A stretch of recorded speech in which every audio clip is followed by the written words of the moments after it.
September 20th, 1945. The morning air hung thick with anticipation as a tall, angular man with piercing blue eyes descended the gangway of a military transport ship at Boston Harbor. Wernher Maximilian von Braun, once Adolf Hitler's most celebrated rocket engineer, now stood on American soil, not as a conqueror, but as a carefully guarded asset. The 33-year-old scientist clutched a worn leather briefcase containing technical drawings that represented the future of warfare and space exploration. Around him, armed guards maintained a discreet perimeter while dock workers unloaded crates, their efficiency and speed already catching his attention.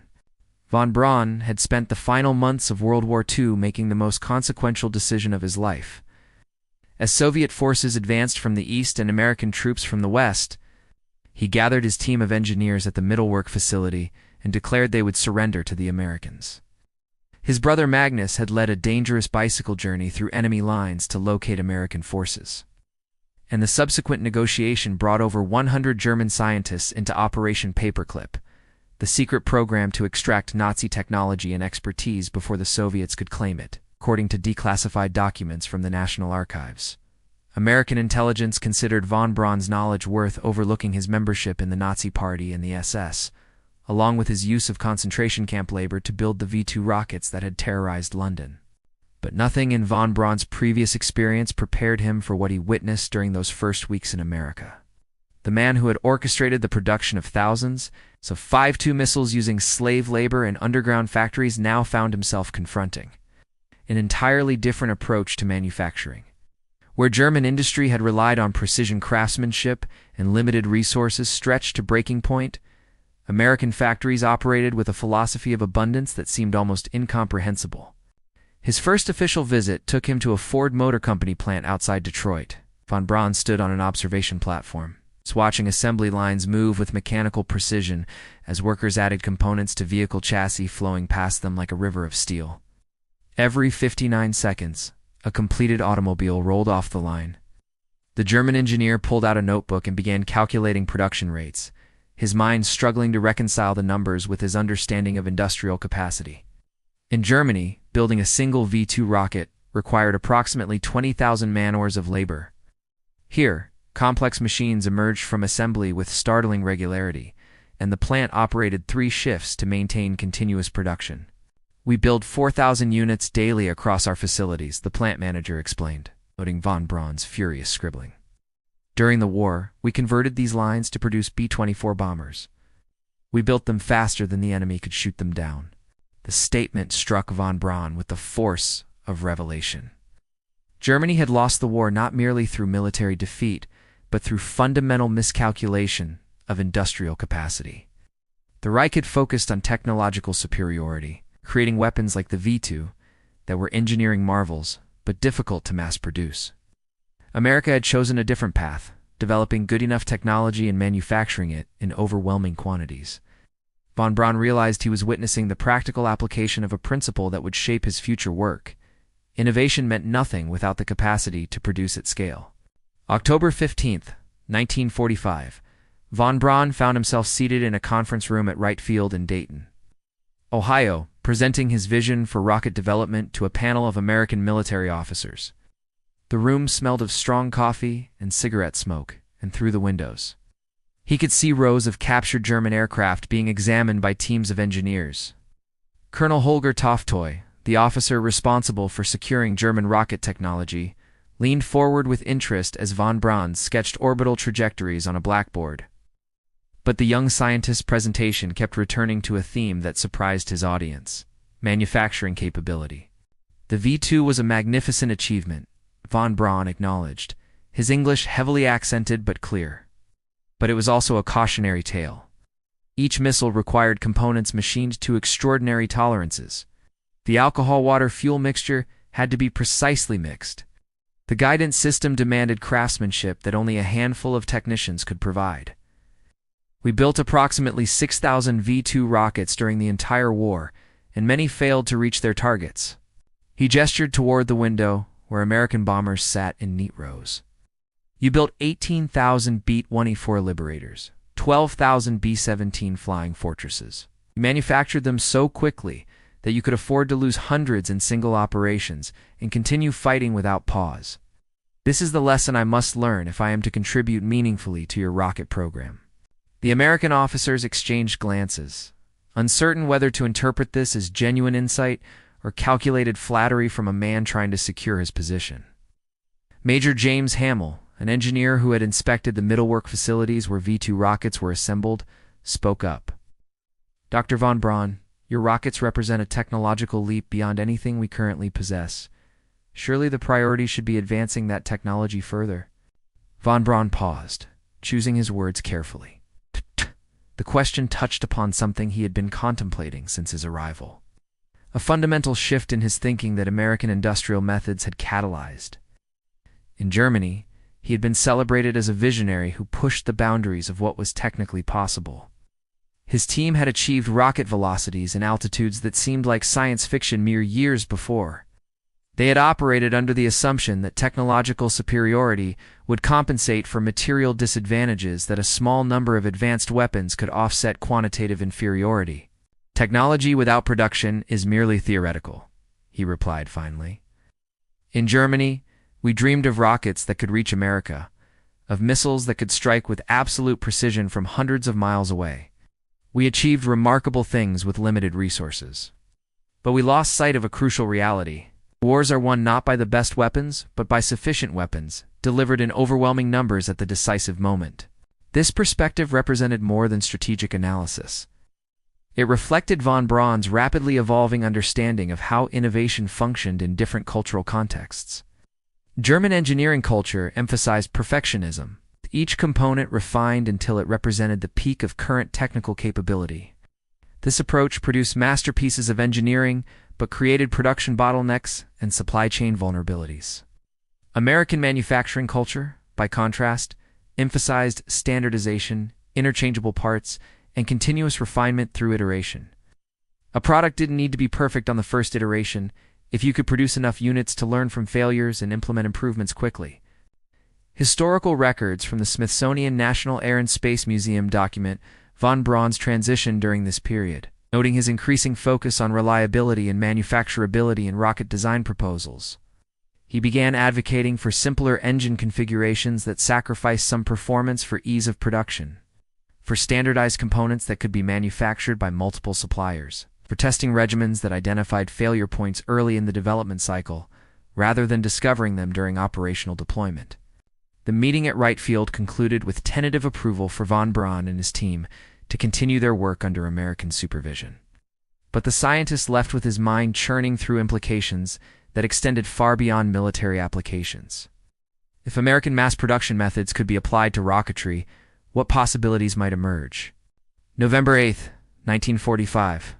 A military convoy transported von Braun and several of his German colleagues to the Aberdeen Proving Ground in Maryland, where they would evaluate captured German equipment and begin preliminary work on American rocket development. The journey took them through the industrial heartland of the eastern United States, and von Braun insisted on sitting by the window. His gaze fixed on the landscape rolling past. Factories sprawled across acres of land, their smokestacks pumping exhaust into the gray, autumn sky. Railroad yards stretched to the horizon, filled with freight cars bearing raw materials and finished goods to destinations across the continent. "It's the infrastructure that makes it possible," he murmured to Arthur Rudolph, his former production manager at Middlework, who sat beside him. "The railroads, the electrical grid, the standardized measurements and components. In Germany, we were constantly adapting designs to accommodate whatever materials we could obtain. Here, they build knowing that steel will be steel, that measurements will be consistent, that supply chains will function." Rudolph nodded grimly, understanding the unspoken comparison. At Middlework, they had used concentration camp prisoners from Doromatilbau to assemble V-2 rockets in tunnels carved into mountains, hiding production from Allied bombers. The human cost had been staggering, with thousands dying from exhaustion, malnutrition, and brutal treatment. Von Braun had toured those facilities, had walked past the slave laborers, had focused on his rockets while men died building them. This history would haunt him for decades, a moral compromise that no achievement could fully redeem. But American production relied on different foundations. The factories they passed employed workers who arrived in their own automobiles, who earned wages sufficient to purchase the products they manufactured, who operated within a system that treated labor as a resource to be optimized through efficiency rather than expendability. Von Braun was witnessing what President Franklin Roosevelt had termed the arsenal of democracy, an industrial ecosystem that had outproduced the entire Axis powers combined during the war years. At Aberdeen, von Braun received permission to tour additional manufacturing facilities as part of his orientation to American capabilities. His handlers recognized that understanding the industrial context would inform his rocket development proposals. Over the following weeks, he visited steel mills in Pennsylvania, electronics manufacturers in New Jersey, and machine tool factories in Connecticut. Each visit added layers to his comprehension of American industrial philosophy. At a steel mill in Pittsburgh, he watched molten metal being poured into continuous casting machines that produced standardized beams and plates around the clock. The plant manager explained that they could adjust production based on demand telegraphed from customers across the country, ramping output up or down with minimal disruption. During the war, we went from peacetime production to 24 operations in weeks, the manager said. After Germany surrendered, we started converting back to civilian products the same month. Flexibility is built into our processes. This adaptability contrasted sharply with German industrial organization, which had been highly centralized and inflexible. Albert Speer's armaments ministry had achieved impressive production increases through rationalization and concentration of resources, but the system lacked resilience. When Allied bombing disrupted transportation networks or destroyed key facilities, entire production chains collapsed. American industry, distributed across a vast geographic area and organized through market mechanisms rather than central planning, could root around damage and reallocate resources organically. The electronics manufacturer in New Jersey provided another revelation. Von Braun examined proximity fuses, the secret weapon that had made American anti-aircraft fire so devastatingly effective. The fuses contained miniature vacuum tubes that detected when a shell approached its target and detonated it automatically. Each fuse represented an achievement in miniaturization and reliability. Packing complex electronics into a device that had to withstand the acceleration of being fired from a cannon and then function flawlessly under combat conditions. We produced these by the millions, the chief engineer explained. The initial development took years, but once we solved the engineering challenges, we designed the manufacturing process to be as automated as possible. Most assembly is done by workers with minimal training, following procedures that eliminate opportunities for error. Von Braun recognized the principle immediately: designed for manufacturing, not just for performance. His V-2 rockets had required highly skilled technicians to assemble and test each component. These proximity fuses were engineered so that relatively unskilled labor could produce them reliably at massive scale. The approach sacrificed some theoretical optimization for practical producibility. January 12, 1946. Von Braun and his team relocated to Fort Bliss in Texas. With regular travel to the White Sands Proving Ground in New Mexico, where captured V-2 rockets would be assembled and tested. The desert landscape reminded him of Peenemünde, the Baltic island where he had developed Germany's rocket program. But everything else felt fundamentally different. American military organization operated with a casualness that seemed almost anarchic compared to German hierarchy, yet somehow the work progressed efficiently. Soldiers called officers by their first names, meetings involved vigorous debate rather than deference to authority, and decisions were made through consensus rather than command. During this period, von Braun's education in American industrial methods deepened through an unexpected source: automobile manufacturing literature. He spent evenings in his quarters reading books about Henry Ford's assembly line innovations, about Frederick Winslow Taylor's scientific management principles, about the Toyota production system's early precursors. These texts revealed a philosophical approach to manufacturing that differed fundamentally from European craft traditions. Ford's breakthrough had been recognizing that automobiles didn't need to be bespoke products assembled by skilled craftsmen. By standardizing designs and breaking assembly into discrete, repeatable tasks, Ford had transformed cars from luxury items for the wealthy into mass-market products that ordinary workers could afford. The Model T's famous availability in any color so long as it's black reflected a deliberate choice to minimize variation and maximize production efficiency. Ford had understood that making one product extremely well and in vast quantities created more value than offering diverse products in limited numbers. Von Braun began applying these principles to rocket design. The V-2 had been essentially hand-built, with components fabricated to fit individual missiles. Tolerances were tight because German engineers believed precision was essential to performance. But American manufacturing demonstrated that loose tolerances, interchangeable parts, and statistical process control could achieve comparable performance with dramatically lower costs and faster production cycles. He drafted a proposal for a new rocket design that prioritized manufacturability. The engine would use a simpler combustion chamber configuration that sacrificed some theoretical efficiency for reliability and ease of production. The guidance system would employ standardized electronic components rather than custom-machined mechanisms. The fuel tanks would be constructed using commercial manufacturing techniques rather than aerospace-specific methods. Most controversially, he proposed that multiple suppliers manufacture identical components, creating redundancy in the supply chain and allowing production to scale rapidly if needed. American military officials received the proposal with mixed reactions.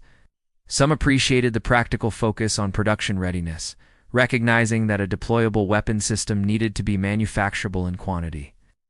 Others worried that von Braun was compromising the technological advancement that justified bringing German scientists to America in the first place. Why import expertise in cutting-edge rocketry if the result would be deliberately simplified designs? The debate reflected a broader tension in American post-war military planning. The nation had emerged from World War II as the world's dominant industrial power, its manufacturing capacity unmatched, and its technological innovation accelerating. But translating this potential into effective military capabilities required choices about how to allocate resources and what development philosophies to embrace.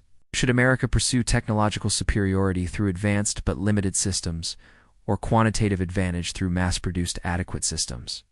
According to documents preserved at the United States Space and Rocket Center in Huntsville, Alabama von Braun argued passionately for the latter approach during planning meetings throughout 1946 and 1947. He pointed to the Soviet Union's rapid recovery from wartime devastation and its capture of German rocket facilities in the eastern zone of occupation. Soviets would be pursuing their own rocket development programs, probably with German scientists who had been unable to reach American lines. The coming competition would be won not by whoever built the most sophisticated prototype, but by whoever could field operational systems in meaningful numbers. "We must think beyond the laboratory," he insisted during one heated discussion. "A rocket that exists as a single test article proves a concept but changes nothing strategically. A rocket that can be manufactured by the hundreds, that can be deployed reliably, that can be operated by soldiers with standard training, this is what will determine the balance of power in the coming decades." His arguments gained traction as international tensions escalated. The wartime alliance with the Soviet Union was fracturing rapidly, replaced by mutual suspicion and competing visions for post-war order. American policymakers began viewing rocket development not as an abstract scientific pursuit, but as a strategic imperative in an emerging Cold War. March 23, 1950. Von Braun stood before a gathering of military officials and industry representatives at the Redstone Arsenal in Huntsville, Alabama, presenting his vision for a new generation of battlefield missiles. The facility had recently become the center of American rocket development, and von Braun had been appointed technical director of the Army's missile program. 5 years in America had transformed him from prisoner scientist to program manager, and his understanding of how to leverage American industrial capacity had matured considerably. The Redstone missile he proposed represented a synthesis of German engineering tradition and American manufacturing philosophy. It would use a single large engine derived from V-2 technology, but simplified for reliability and production efficiency. The guidance system would incorporate American electronics advances, using components that were already being manufactured for other defense applications. The missile structure would be constructed using techniques borrowed from aircraft manufacturing, allowing existing suppliers to participate in production without requiring specialized aerospace facilities. "Gentlemen, I present not merely a weapon system, but a production system," von Braun explained, gesturing to detailed diagrams. "The Redstone is designed from inception to be manufactured at scale. We have identified suppliers across the country who can produce components without significant capital investment in new facilities. We have designed assembly procedures that can be performed by technicians trained in weeks rather than years. We have incorporated testing regimens that identify defects early before they become expensive failures. A steel industry executive raised his hand. Dr. von Braun, you're describing methods we use to build bridges and buildings. Are you certain they're appropriate for rockets? These are precision instruments operating under extreme conditions. Von Braun smiled, anticipating the question. This is precisely the point. Rockets need not be treated as exotic one-off creations. They are machines, subject to the same engineering principles as any other machine. Yes, they operate under extreme conditions, high acceleration, low temperatures at altitude, enormous vibrations. But these are challenges that can be addressed through robust design rather than artisanal craftsmanship. He advanced to his next slide, showing a comparison of production timelines. In Germany, we required approximately 6 months to produce a single V-2 rocket from raw materials to launch readiness. This timeline was incompatible with rapid deployment or sustained operations. For the Redstone, we are targeting a production cycle of 6 weeks from component manufacture to complete missile.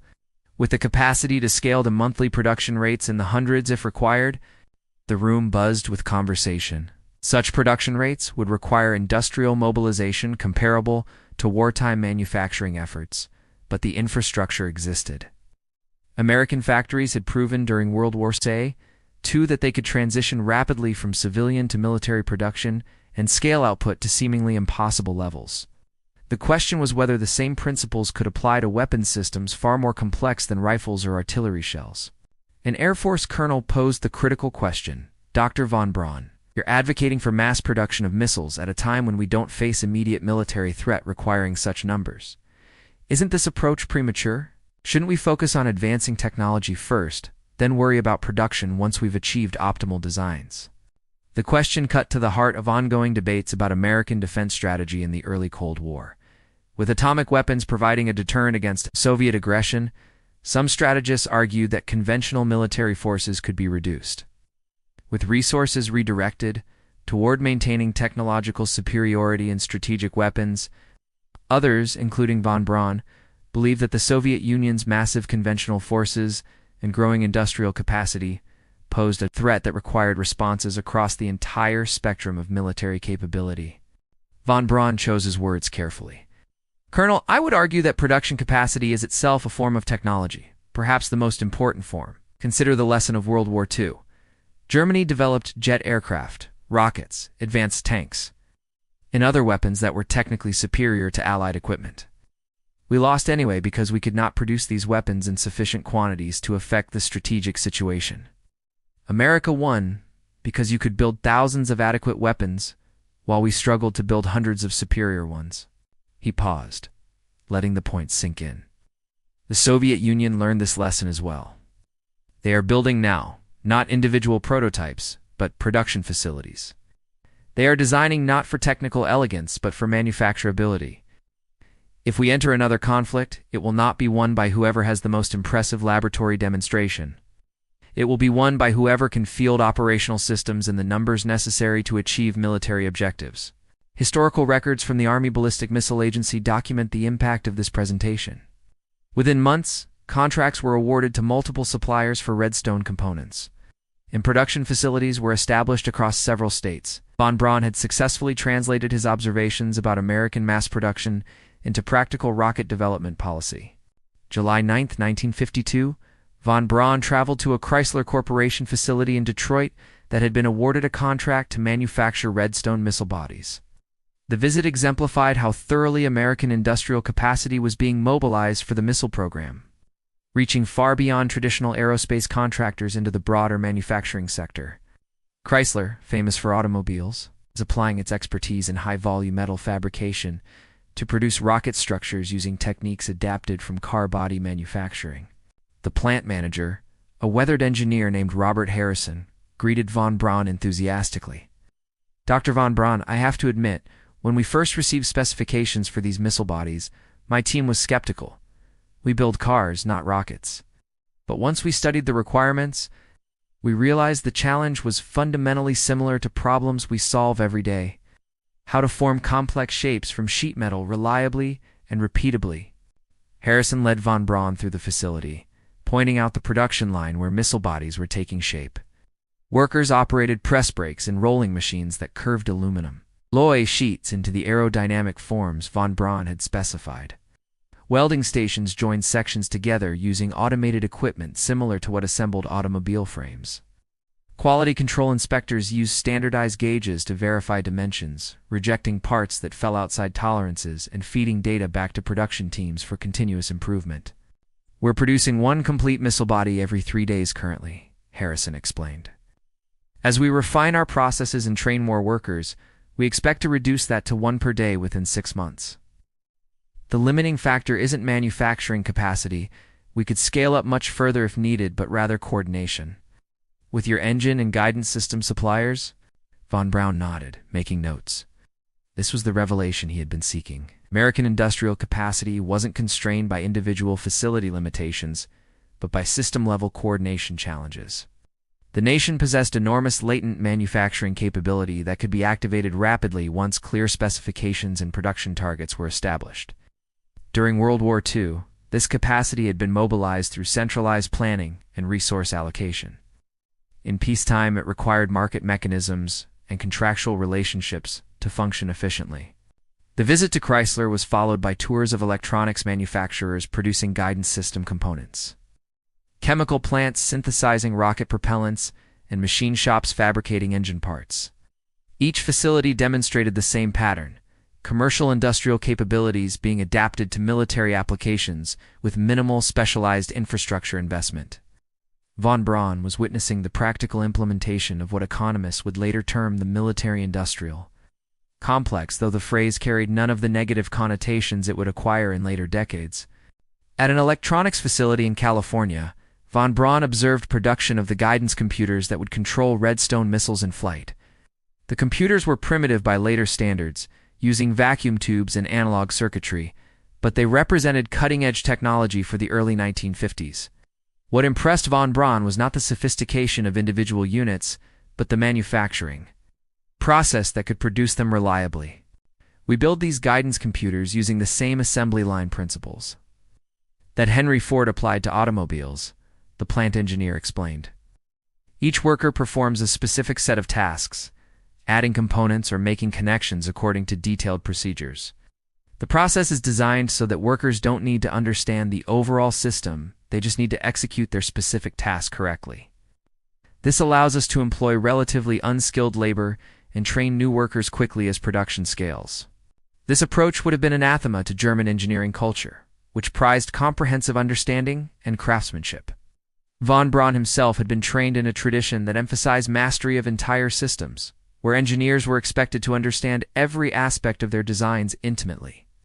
But American industry had discovered that complex products could be manufactured reliably by workers who understood only their small piece of the process, provided that the overall system was designed with this division of labor in mind. The implications extended beyond manufacturing efficiency. By distributing knowledge across teams of specialized workers, rather than concentrating it in a few highly trained individuals, American industry created resilience. If key engineers left, or facilities were damaged, production could continue because knowledge was embedded in processes and procedures, rather than residing in individuals' minds. This distribution of expertise also accelerated innovation, as improvements could be tested and implemented locally without requiring system-wide redesigns. Von Braun spent an evening in his hotel room reviewing production data from various Redstone suppliers, calculating aggregate output capacity and identifying bottlenecks. The exercise revealed something remarkable. If all contracted suppliers operated at planned capacity, American industry could produce Redstone missiles at a rate of more than 200 per year, with the potential to surge to 500 or more if additional resources were committed. These numbers dwarfed anything the German rocket program had achieved, and they were being discussed not as aspirational goals, but as practical production targets.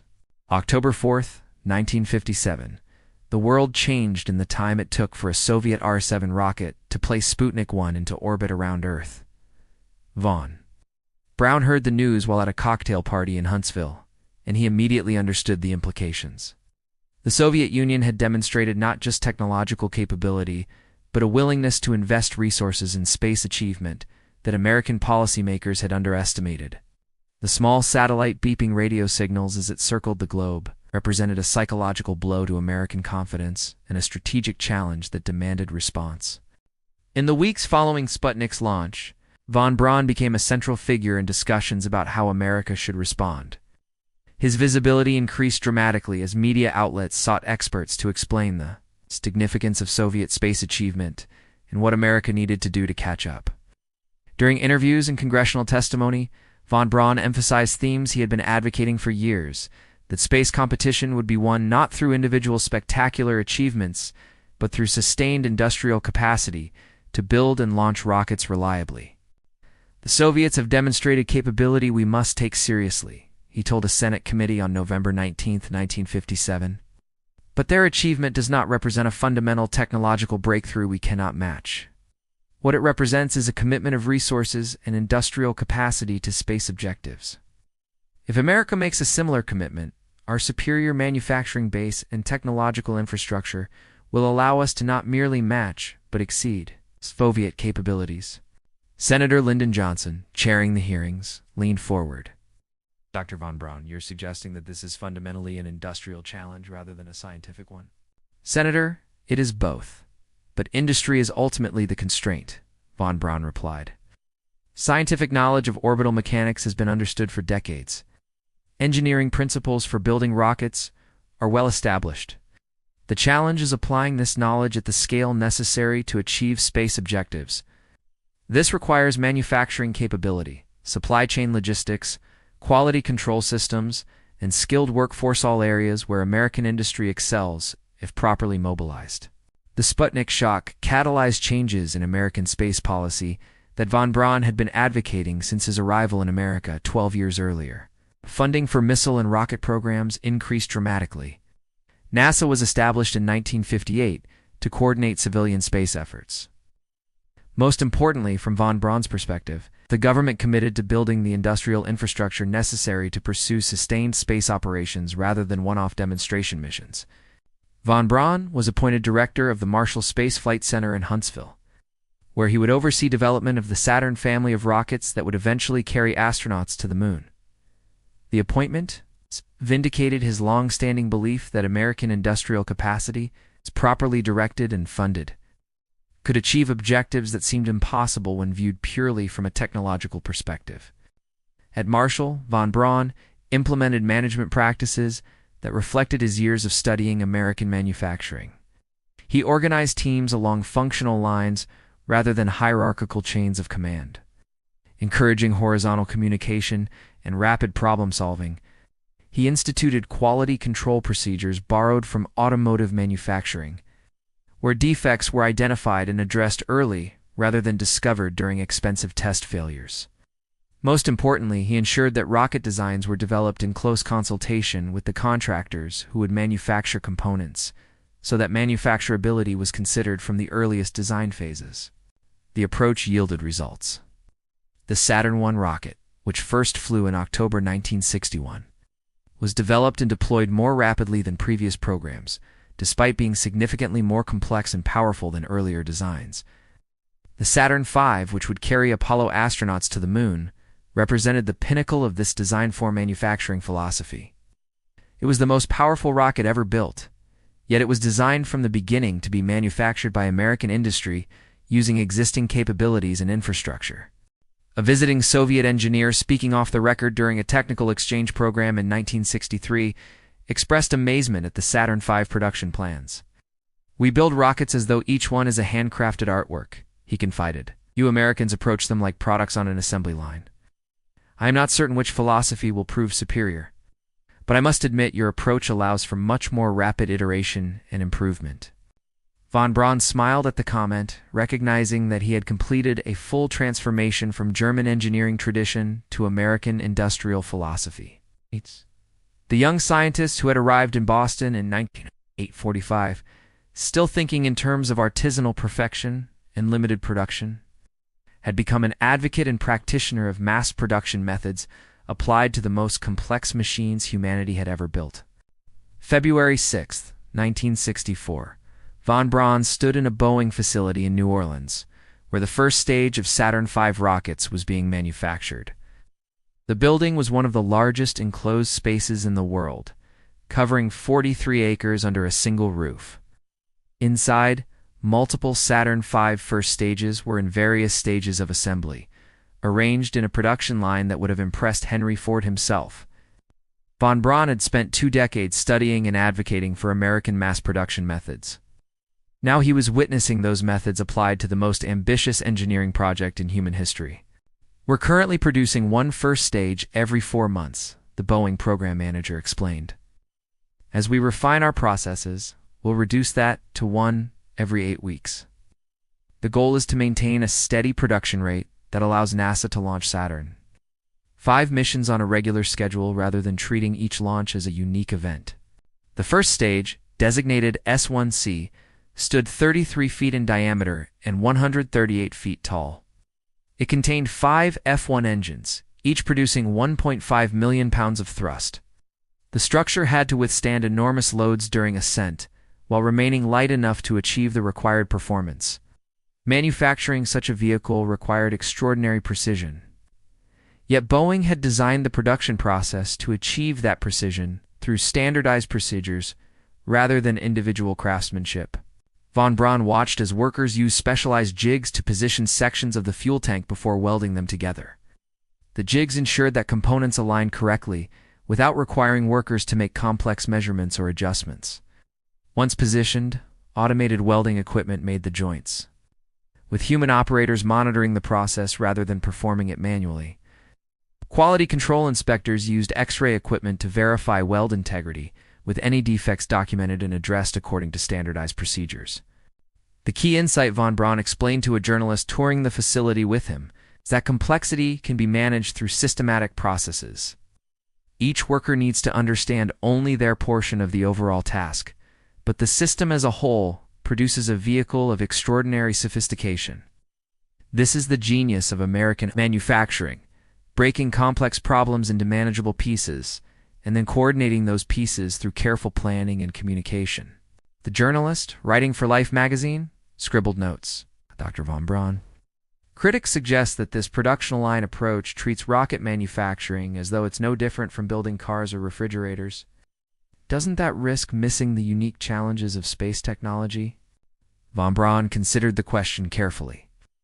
"I would argue that treating rocket manufacturing as fundamentally similar to other industrial production is not a limitation, but an advantage. Yes, rockets operate under extreme conditions and require high reliability. But so do aircraft engines, which are manufactured using similar production methods. So do many other products that American industry produces reliably in large quantities. The challenge is understanding which aspects of rocket design require unique approaches and which can leverage existing industrial capabilities." He gestured toward the Saturn V first stage being assembled. That structure contains thousands of individual components, many of which are manufactured using completely conventional methods. The aluminum alloy in the tank walls is produced by the same mills that supply material for aircraft fuselages. The electrical wiring uses standard connectors and components. The plumbing fittings are adapted from commercial products. Only a relatively small percentage of the vehicle requires truly specialized design and manufacturing. By minimizing that percentage, we make the overall system more reliable and easier to produce. This philosophy extended throughout the Apollo program. The North American Aviation Command Module, where astronauts would ride during launch and return, was manufactured in Downey, California, using a production process that built 12 spacecraft simultaneously. The Grumman lunar module, which would land astronauts on the moon's surface, was assembled in Bethpage, New York, by workers many of whom had previously built fighter aircraft. Throughout the supply chain, contractors adapted existing capabilities to space applications rather than building entirely new specialized facilities. The approach wasn't without challenges. Space technology pushed the limits of material performance and reliability in ways that sometimes revealed the limitations of conventional manufacturing. The Apollo 1 fire in January 1967, which killed 3 astronauts during a ground test, traced partly to manufacturing and quality control issues where production pressures had compromised safety. The tragedy forced a comprehensive review of manufacturing processes and quality assurance across the entire program. Von Braun took the Apollo 1 fire personally, recognizing that his advocacy for production efficiency had to be balanced against rigorous safety requirements. In the wake of the tragedy, he championed reforms that strengthened quality control without abandoning the fundamental production-oriented approach. "We must manufacture these vehicles reliably and at scale," he told his team at Marshall Space Flight Center. But reliability cannot mean merely meeting schedule and cost targets. It must mean that every vehicle we produce is safe to carry human beings into space. The reforms implemented after Apollo 1 demonstrated another strength of American industrial methods: the capacity for rapid systemic improvement. Within months, new quality control procedures were implemented across the entire Apollo supply chain. Manufacturing processes were modified to eliminate hazards that had contributed to the fire. Testing regimens were enhanced to identify problems before they could affect crew safety. The changes were expensive and temporarily slowed production, but they created a more robust system capable of achieving the program's ultimate objective. July 16, 1969, von Braun sat in the firing room at Kennedy Space Center, watching final preparations for the Apollo 11 launch. The Saturn V rocket stood on Pad 13, fueled and ready to carry Neil Armstrong, Buzz Aldrin, and Michael Collins toward humanity's first moon landing. For von Braun, this moment represented the culmination of more than 3 decades of work. Stretching back to his teenage experiments with rocket-powered cars in Germany and through the entire arc of his career in both the Third Reich and America, but as he watched the countdown proceed, von Braun's thoughts centered not on the technological marvel of the rocket itself, but on the industrial achievement it represented. The Saturn V launching that morning was the 9th of its Type II fly. Produced by a supply chain involving thousands of contractors across America, every component had been manufactured according to specifications designed for reliability and repeatability. The launch would proceed not because this particular vehicle was unique, but because it was the successful product of a system designed to produce such vehicles consistently. All engines running, the voice of Jack King, the public affairs commentator, echoed through the firing room. Liftoff. We have a liftoff, 32 minutes past the hour. Liftoff on Apollo 11. The Saturn V rose from the pad with ponderous grace, its 5 F1 engines generating 7.6 million pounds of thrust. Von Braun felt the building shake, even though they were 3.5 miles from the launch pad. Through the windows, he watched the rocket climb into the Florida sky, tracing an arcing trajectory toward orbit. Every second of the flight represented millions of hours of labor by workers across America, all coordinated through the production systems von Braun had spent years helping to develop and refine. August 25, 1977. Wernher von Braun sat in his study in Alexandria, Virginia, reflecting on a career that had spanned 2 continents, 2 political systems, and the transformation of rocketry from experimental curiosity to operational reality. At 65 years old, he had retired from NASA 2 years earlier, leaving behind the space program he had helped build. His health was declining. Kidney cancer would claim his life within 18 months, but his mind remained sharp, and he spent these final years writing, lecturing, and contemplating the lessons of his extraordinary life. A young aerospace engineering student had written requesting an interview for a thesis about the development of American space capability. Von Braun agreed, always willing to share knowledge with the next generation. As they sat together, the student asked a question that cut to the heart of von Braun's American experience. "Dr. von Braun, you worked on rockets in both Germany and America. What was the most important difference between the 2 programs?" Von Braun paused, organizing thoughts shaped by 3 decades of reflection. "When I arrived in America in 1945, I believed I understood rocketry completely. I had built the world's first operational ballistic missile, achieved velocities and altitudes that seemed impossible just years before, but I was, in a fundamental sense, ignorant of the most important aspect of rocket development." He gestured toward a photograph on the wall showing the Apollo 11 Saturn V on the launch pad. "In Germany, we thought about rockets as engineering challenges to be solved through technical brilliance. We focused on performance parameters, velocity, altitude, payload capacity, and assumed that if we could design a rocket that met these parameters, we had succeeded. This was a scientist's perspective, appropriate for laboratory research, but inadequate for operational systems." The student leaned forward, sensing the importance of what von Braun was explaining. "And America taught you differently?" America taught me that rockets are not merely technical artifacts, but products of industrial systems, von Braun replied. The brilliant design that cannot be manufactured reliably is worthless. The sophisticated technology that requires resources beyond what society can provide is a fantasy. The cutting-edge innovation that arrives too late to affect strategic outcomes is a failure, regardless of its technical merits. He stood slowly, walking to his bookshelf and pulling down a worn volume. Henry Ford's My Life and Work, published in 1922. I read this book in 1946, trying to understand how American industry had defeated Germany so decisively. Ford wrote that the true purpose of manufacturing is not to make products, but to make products that people can afford and use. This seems obvious, perhaps trivial. But it represents a profound insight that European engineering culture had missed. Von Braun returned to his chair, the book open in his lap. Ford understood that an automobile available only to wealthy enthusiasts was merely a curiosity. An automobile that ordinary workers could purchase transformed society. He didn't invent the automobile or even the assembly line. But he understood how to integrate design and manufacturing so that technical possibility became social reality. The parallel to rocketry was clear. Von Braun had witnessed the V-2 program produce approximately 6,000 missiles over 3 years at enormous cost in resources and human life, achieving spectacular individual successes, but insufficient numbers to affect the war's outcome. By contrast, the Apollo program had launched 32 Saturn rockets in less than a decade, achieving a lunar landing and numerous other objectives through sustained operational capability, rather than occasional demonstrations. The most important lesson I learned in America, von Braun continued, was that innovation is not complete when you solve a technical problem. Innovation is complete only when you've created a system that can produce solutions reliably, affordably, and at the scale necessary to meet society's needs.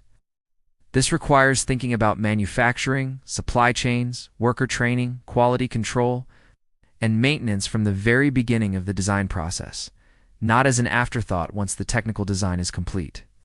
This perspective had shaped von Braun's leadership of the Marshall Space Flight Center and his approach to the Saturn program. He had insisted that manufacturing contractors be involved in design reviews, that engineers visit production facilities regularly, the cost and schedule be considered alongside performance in evaluating design options. These practices, commonplace in American industry but novel in aerospace, had enabled the rapid development and deployment of the Saturn family of rockets. The student asked about the Soviet space program, which had achieved numerous first satellite, first human in space, first spacewalk, before falling behind America in the moon race. Did the Soviets fail because they lacked American industrial capability? Von Braun shook his head. The Soviet Union possessed enormous industrial capacity and highly capable engineers.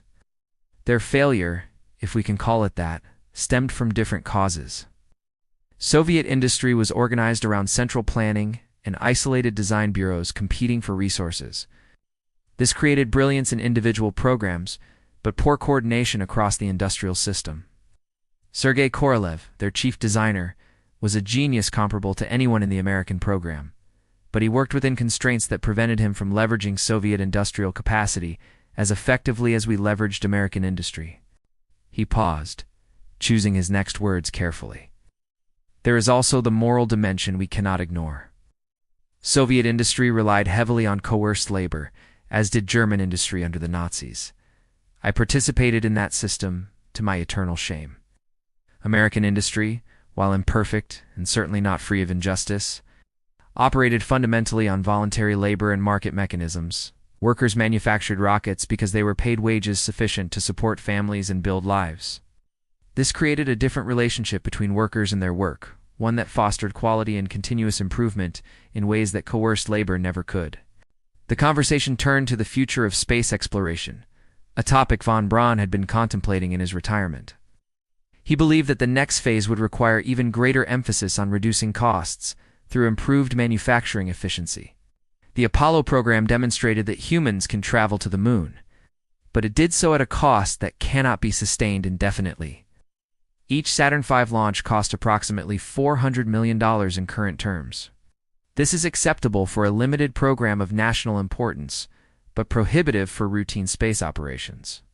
Von Braun envisioned a future where space access would become sufficiently affordable that commercial activities could flourish beyond Earth's atmosphere. Just as aviation progressed from expensive barnstorming demonstrations to routine commercial transportation, space travel must follow a similar path. This will require innovations not primarily in rocket technology we largely understand. How to build rockets, but in manufacturing processes that reduce costs while maintaining reliability. He pointed to emerging technologies that might enable this transformation. Automated manufacturing, computer-aided design, new materials that are easier to work with, modular designs that allow components to be produced by multiple suppliers and assembled flexibly. These are the innovations that will make space truly accessible. The technical knowledge to reach orbit exists today. The challenge is making that knowledge actionable at costs that allow frequent flights serving diverse purposes. This vision would largely prove accurate. In the decades following von Braun's death in June 1977, space access costs gradually declined as manufacturing techniques improved and competition among providers increased. The Space Shuttle program, though flawed in many respects, demonstrated that reusable spacecraft could reduce per-flight costs compared to expendable rockets. Commercial satellite launches became routine business. By the early 21st century, private companies like SpaceX would revolutionize space access by applying manufacturing innovations that von Braun had advocated: vertical integration, rapid iteration, design for manufacturability, achieving cost reductions that made his Apollo-era predictions seem conservative. The student's final question addressed von Braun's legacy. Dr. von Braun, how do you wish to be remembered? Von Braun considered the question in silence for a long moment. His life had been extraordinary and morally complex. He had created weapons that killed thousands. Yet he had also enabled humanity's first steps toward becoming a spacefaring civilization. He had served a monstrous regime, yet he had contributed significantly to the defense and technological advancement of a democratic nation. He had dreamed of space exploration from childhood and had lived to see those dreams realized, though not without compromises that haunted him. I hope to be remembered as someone who learned, he finally replied. When I came to America, I thought I knew everything important about rockets. I was wrong. America taught me that technical knowledge, without understanding of how to translate that knowledge into practical systems, is incomplete. I learned humility about the limits of pure technical approach and appreciation for the wisdom embedded in American industrial practices. He gestured again toward the Apollo photograph. That rocket represents not individual genius but collective achievement. Thousands of workers manufactured its components. Hundreds of engineers designed its systems. Dozens of managers coordinated the entire effort. My contribution was real, but was only meaningful because it was part of a larger system that could translate ideas into operational hardware. I hope to be remembered as someone who understood this truth and worked to help others understand it as well. The interview concluded, and von Braun walked the student to the door, shaking hands warmly. As he returned to his study, he paused at the window, looking up at the afternoon sky. Somewhere up there, Voyager 1 and 2 were speeding toward the outer solar system, carrying messages from Earth to whatever might find them in the distant future. Those spacecraft had been built by the same American industrial system that had produced the Saturn V, demonstrating again that sustained space exploration required not just scientific vision, but manufacturing capability to realize that vision. In his final months, von Braun would write and speak about the importance of manufacturing innovation for future space exploration, emphasizing themes he had developed over 3 decades in America. He had arrived in 1945 as a German rocket scientist who understood propulsion and guidance, but was ignorant of production systems. He left life in 1977 as an American space pioneer who had learned that true innovation required integrating technical excellence with manufacturing capability, that the greatest achievements emerged not from individual brilliance alone, but from industrial systems that could transform ideas into reality at the scale necessary to change the world. The lesson of Wernher von Braun's amazement at American mass production was ultimately a lesson about the nature of innovation itself. Technical knowledge and scientific understanding are necessary but insufficient for progress. True advancement requires the ability to translate knowledge into products, to manufacture those products reliably, and to scale production to meet societal needs. Von Braun had witnessed this truth demonstrated definitively during World War II, had spent decades implementing it in American rocket programs, and had seen it vindicated when humans walked on the moon using rockets that were as much triumphs of industrial organization as they were of engineering brilliance. As the sun set over Alexandria that evening in August 1977, Wernher von Braun sat in his study one final time before fatigue forced him to rest. Contemplating a life that had spanned from the horse-drawn wagons of his Prussian childhood to the rocket-powered spacecraft exploring the solar system, the journey had taught him that humanity's reach into space depended less on individual genius than on collective capability, less on theoretical knowledge than on practical systems, less on brilliant prototypes than on reliable production. These lessons, learned through decades of observation and participation in American industrial culture, represented his most important contribution to the space age, understanding that opening the frontier of space required not just dreamers who could imagine what was possible, but builders who could make those possibilities real, again and again, as many times as necessary to turn dreams into enduring reality.